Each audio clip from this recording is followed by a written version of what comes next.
hindi ka nag-iisa. Matututo ka ng tamang paraan ng pagpaplano, pag-budget at pagpapatakbo ng negosyo. Gusto mo ba maging boss ng sarili mong negosyo o maging accountant? Kung naghahanap kayo ng strand na nagbubukas na maraming oportunidad, mag-ABM na kayo.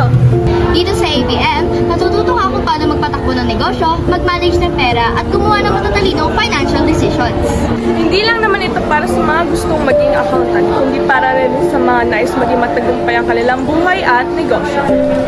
Dito sa ABM, hindi lang naman puro computation ang mararanasan mo. Bibigyan ka nito ng pagkakataon na makasalamuhan sa iba't ibang tao at magkaroon ng malalim na pag-unawa sa pagnenegosyo. Dahil sa ABM, mararanasan mo ang mas maginhawa at matagumpay na kinabukasan. Kaya't ano pang hinihintay mo? Huwag mo nang palagpasin ang pagkakataong ito. Mag-ABM ka na at simulan ng paglalakbay tungo sa tagumpay. Dahil sa ABM, mararanasan mo ang mas maginhawa at matagumpay na kinabukasan.